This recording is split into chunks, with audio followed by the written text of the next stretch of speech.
This President Mahama releases another list of ministerial nominees. Majority Chief Whip Gavin Zagbojawo becomes Road Minister. Eric Opoku goes to Agrek as Haruna Idrisu laces his boot for the Education Ministry. And we're starting with the latest from the camp of the President and the Presidency. We know that President John Mahama has made new appointment to 3 more regions and key ministries, including Education. The nominations have been made for Western, Central, and Western North regions. In total, the nominees named for the regions are 13 out of 16. Let's try and take you through what we've been bringing to you over the last 10+ minutes. And amongst many other things, on your screens, Gavin Zagbojawo headed towards the Ministry of Roads and Highways, Haruna Idrisu to Education, Agnes Namomolate, Ministry of Gender, Children and Social Protection. We also know Abla Jifa Gomashi, Tourism, Culture and Creative Arts Ministry. George Opareado, Ministry of Youth Development and Empowerment. Elizabeth Ofoswe Jare, Trade, Agribusiness and Industry Ministry. Also, Ahmed Ibrahim, Local Government, Chieftaincy and Religious Affairs Ministry. Eric Opoku, Food and Agric Ministry. Emilia Arthur, Fisheries and Aquaculture Ministry.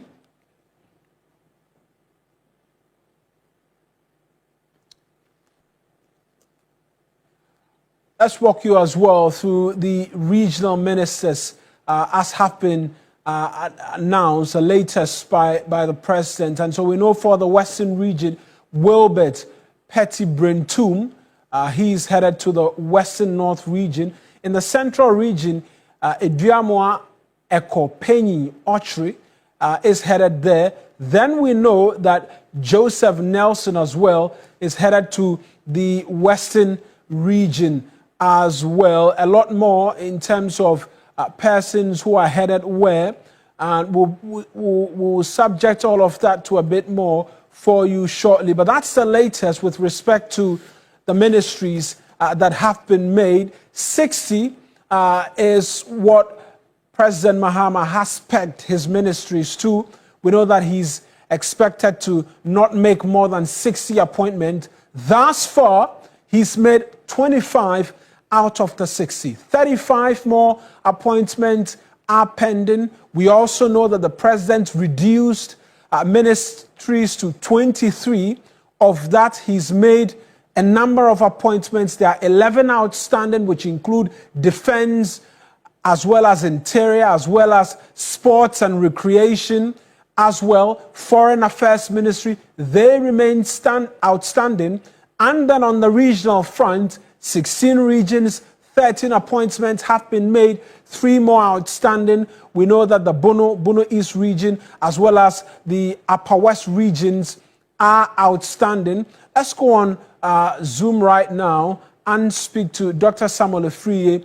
Quick thoughts in relation to these appointments as we've seen come through from the quarters of the President.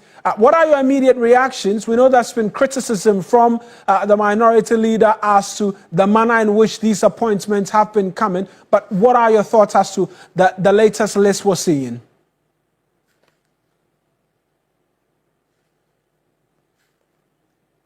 The Free will join us shortly, and then we can get a start as well in relation to exactly what it is that he is making of the latest appointment that's come from the quarters of President Mahama. But as we've been walking you through, for any ETF and some so any the eba ever mining when I was some egusu out and I'm sure pan say na there was what drain a year fancy na wuja a fair eddy amame our comment section ho na in some ebisu etwaso essay. 9 more in terms of the ministerial positions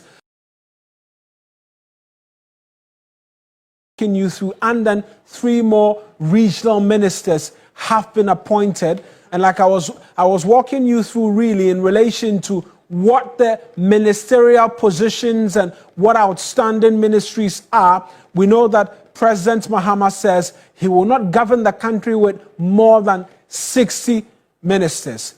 Out of the 60 regional ministries inclusive, 25 appointments have been made, with 35 more expected. Now, if we break it down to the 23 ministries which you'll be working with on the various sectors and then the regions as well, I'll start off with the 23. He's made appointments to 12 with 11 outstanding.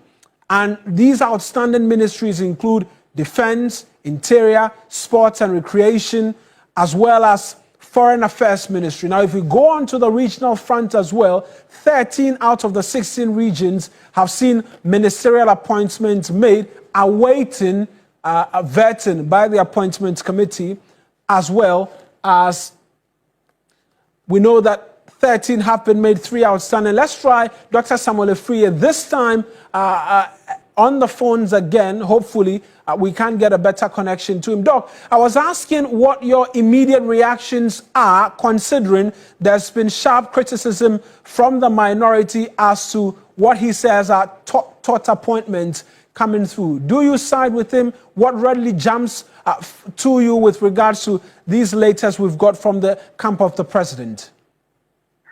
Yes, thank you very much, and greetings to your cherished viewers as well. It's not easy for President Mahama to have the 60 ministers as promised to Ghanaians, and that is what I think the challenge is making it.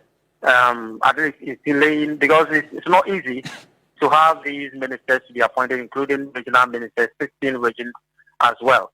So I think that I will not go into bit of what did they call it? I think they call it small. I think he has to be very careful and pick the right people at the right place at the right time. And I think now the new ministers that have been given out, I think is quite good, and we are expecting that it will end up well with all the ministers. I think it's a hard task for the president to handle this promise that has been given to Ghanaians, and I think that is what the challenge comes in. And it's so interesting for the new names. We all were thinking about other things, other people, but I think if you're not careful, you might not see those that will be given that opportunity to serve Ghanaians. And I think it's so interesting. Even the new list that has come, I think that Honorable Idrisu is also on that is education, and we're expecting that Honorable Kujeto will be going there, and that sounds good. I'm asking if you're surprised with any of the names and where they are headed. Elizabeth Ofosue-Jare, trade and industry. I mean, Haruna Idrisu going to education as well. George Opareado, youth ministry, which has been carved out of the youth and sports. Are you surprised the individuals being given specific portfolios to handle and the challenges therein with these sectors and how they may be able to handle them? Yes, I think I'm surprised about the trade and industry. That is Elizabeth Ofosue-Jare. Yes. I'm a little bit surprised, because we thought that maybe they will be having those experienced ministers, previous ministers, or even the deputy ministers, and I think I'm really surprised about that. But maybe because the president knows more. I've been saying that the President Mahama knows everyone in the party, knows their capability. So I think that he knows best, and he knows how these personalities can fit into those specific areas. Because don't forget that the 24-hour economy is a key issue, and the taxes of this business community, we are all expecting that some tax arrangements can be done within the shortest time.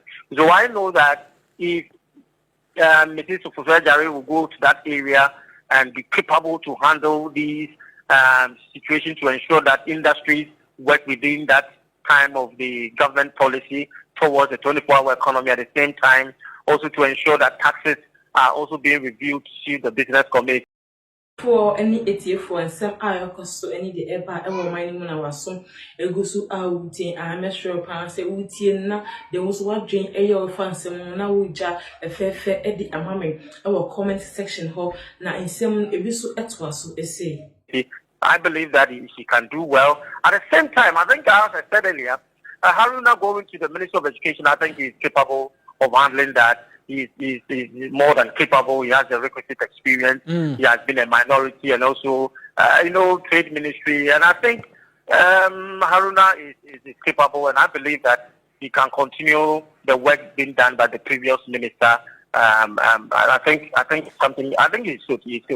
he should be commended for that and as well.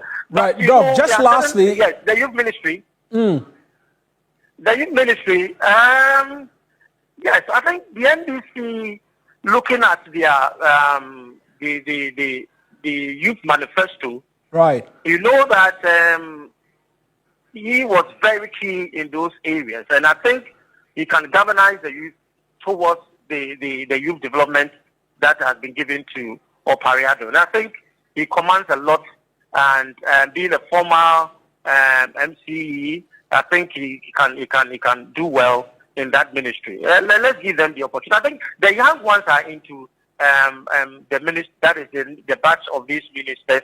As we in the Ashanti region, we have one of the young men to also lead the regional. That is the ministry. That is the Ashanti region minister. That's an area I want to find out a bit more from you. We're seeing relatively younger people as compared to what we've seen in the previous term, and then as well the other terms, the first term of John Mahama. What, in your understanding, is influencing this choice of a lot more younger persons being handed these giant portfolios and expected to deliver as well? Yes, when you look at our population and you look at the seriousness of unemployment, the young ones, we need people, they need people to be represented in the government. And I think it's so encouraging to see these young ones to also represent the youth in governance.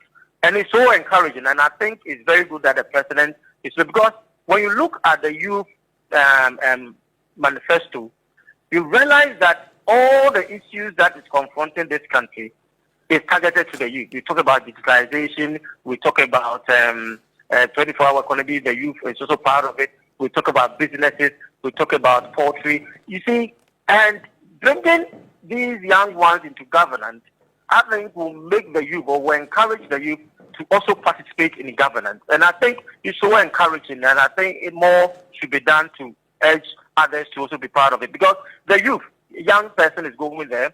You see the regional ministers, you also see young people, and that will handle the issues of young ones trying to get jobs, trying to fit themselves in governance, so that it will be encouraged. And it's a very good strategy for the NDC government to also involve the young ones, so that in the near future, these people will grow to become matured in politics to handle the governance of the NDC and also the country as a whole.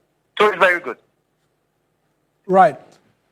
Thank you very much, Doc, for speaking to us. That's Dr. Samuel Efree speaking to us in relation to the latest that's come through. And so, based off on these lists, this list that we've seen and the nominations that's come through, what implications it has a lot of implications on the leadership of the NDC in Parliament. We're seeing Deputy Whip, we're seeing the Chief Whip as well, all being handed ministerial positions. We've seen the Majority Leader as well being handed ministerial position. What is the NDC's plan going forward? Let's connect with Komla Kluche right now, because we're getting the sense that some names are coming up strong.